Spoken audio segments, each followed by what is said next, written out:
I agree. We have so much in common. Oh my gosh. I knew that already. I felt that intuitively when I was reaching out to connect with you. I think you and I could talk for hours. Yeah, absolutely. Well, maybe we will, huh?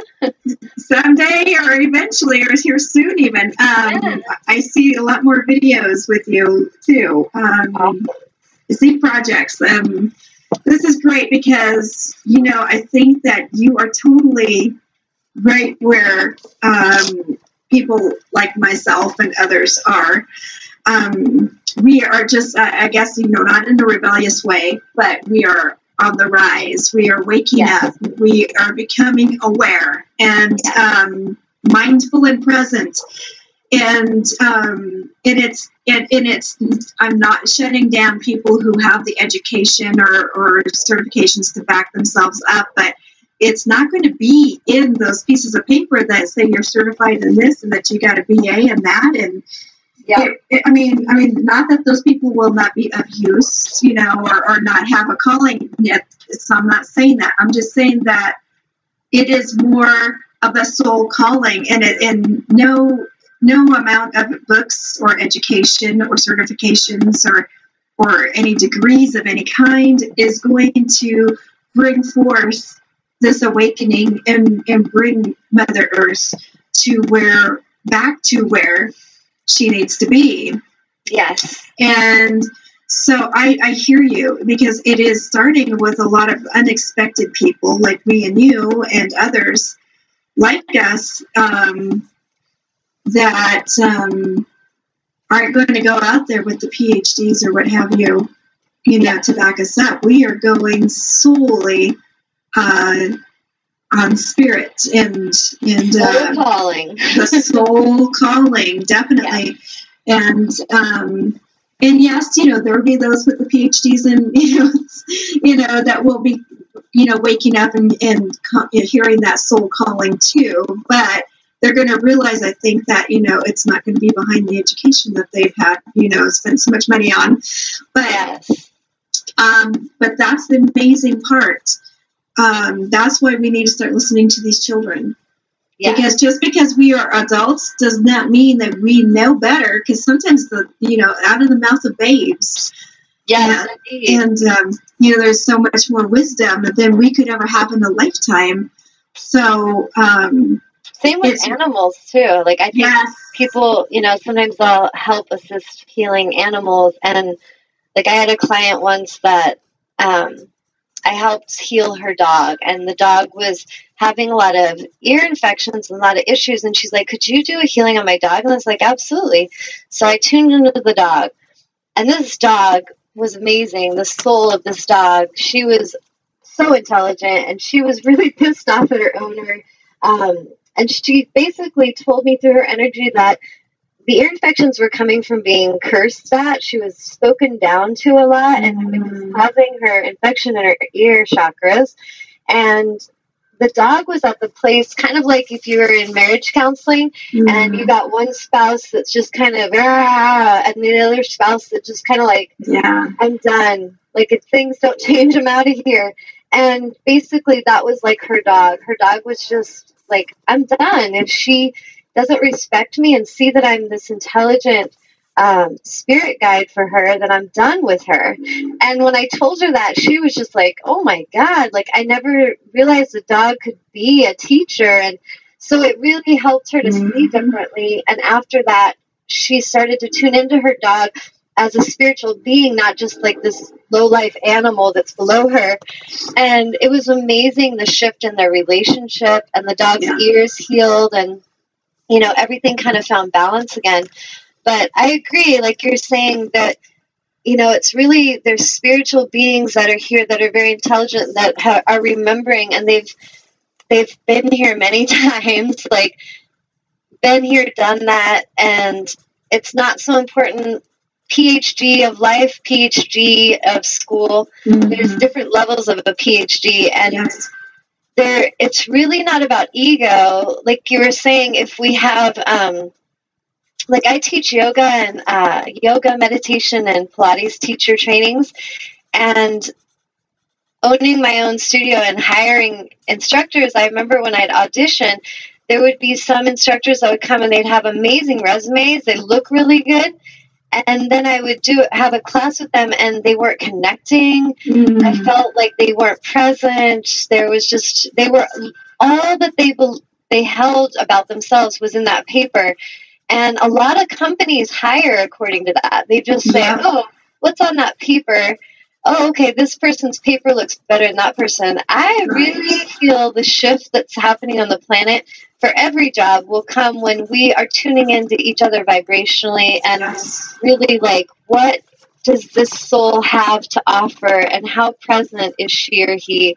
You know, what's their education? Sure, that's a factor, but if when they're in the now with us, there's no connection, there's no presence, that's really not the most powerful choice of who to go with compared to maybe that new girl who hasn't had a lot of resume, but has a passion. She's got a passion. She's present. She's channeling spirit. And we don't even understand it, but there's something magical happening.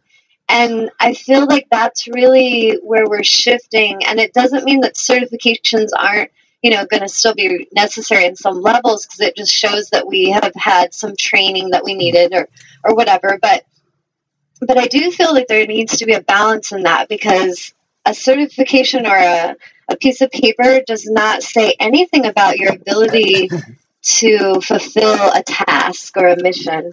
I agree. So that's really great awareness, actually.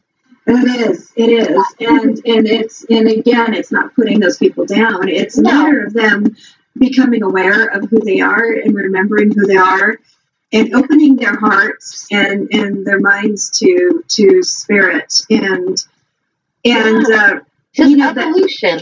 Yes, wake up is what we're saying. And I agree with you so much. I mean, we are going a completely different direction. And I feel like you and me and others are the voice. And sure, you know, it's going to rock comfort zones, because if it's not all that you grew up knowing, if it's not the way of life you've ever known, it's going to be uncomfortable. You're challenging their very core belief system.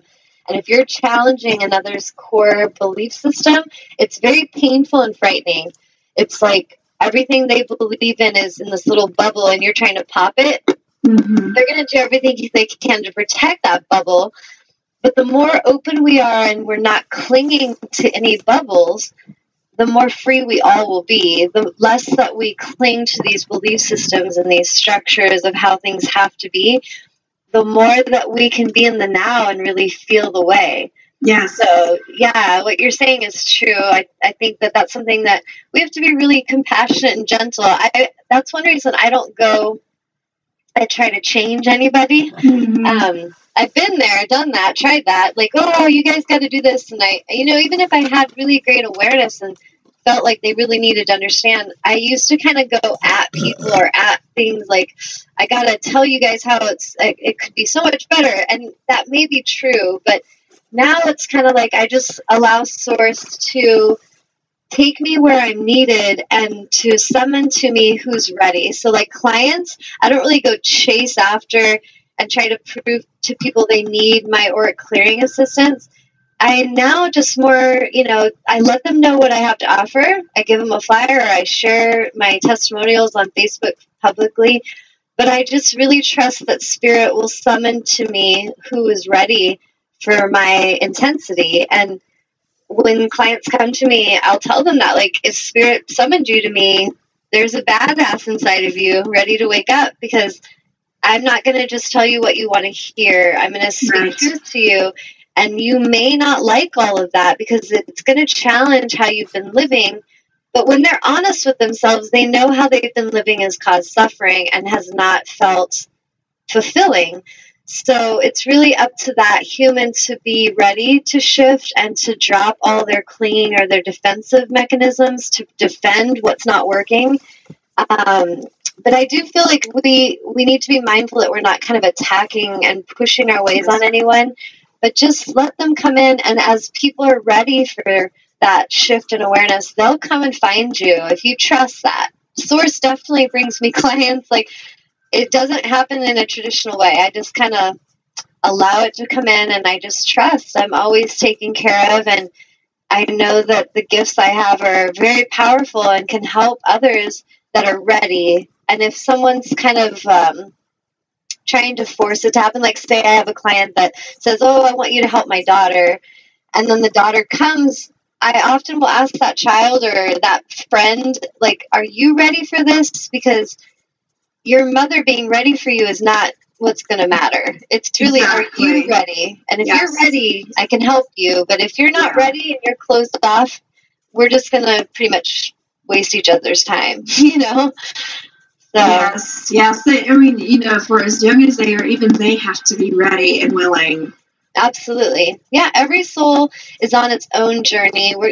Source tells me that we are not to cling to role or title, that we're to remain open and fluid and to release all attachments to role and title. And so that means if I have a daughter that's struggling, or if I have a mother that's struggling, or a friend or a sister, that I can love them and I can tell them, you know, the guidance and the wisdom if they ask for it. But if not, I respect and honor their journey. They're going to figure it out in their own way and their own time. And really, it's so much better for us when we can do it that way, instead of feeling like we are responsible for our children, or we're responsible for our husband, or because we're not. We're really responsible for our own alignment, our own maintaining that alignment and integrity of our own soul. To thine own self be true is our path right now. It is not to go and like carry everybody else's burdens, you know? Exactly. That's the old way.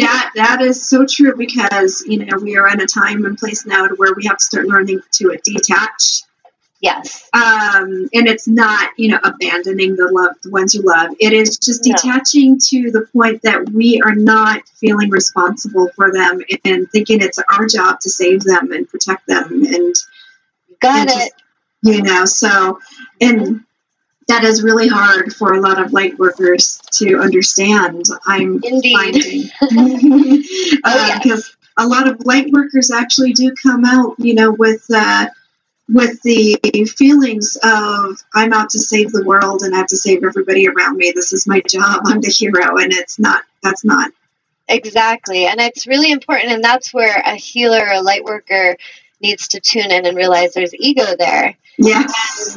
I've met healers that were very aligned, and I've met many that were not. And it's not about, and I feel like we're even being challenged to question every moment, you know, what is it that I need, Source? Like, guide me to the higher conscious being that can assist me at this time, and really come at that from a space of meditation and stillness, so that we really are opening ourselves to a higher vibration instead of when we're in fear. And I think I spoke on this on one of my shows, where a lot of times people are in fear, they're desperate, and so they go seeking help when they're in that energy, and they find exactly the energy they are in. And we can call these people healers, there's psychics, there's different assistants that are not operating in the light and not operating in alignment. They're still needing to clear ego. And they're a lot of times very controlling beings that will attach themselves and create this codependency. And, you know, I send love to people when I sense that, but I know that they're exactly where they need to be to learn that lesson, because that is going to wake them up. So, you know, sometimes we have to be manipulated and hurt, where we will wake up and realize what that feels like. Yeah. But I feel like it's important that if we're desiring to live as aligned teachers, healers, leaders, parents, we have to really do that work for ourselves. And we really need to make sure that we're not codependently attaching to our children. We're not codependently attaching to our clients, to our friends.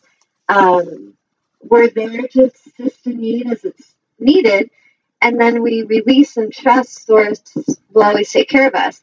And that's something that is what actual love is. And I feel like this planet has a lot to learn, as far as humanity has much to learn about what love actually is. we have so many misaligned projections of love, our romance movies and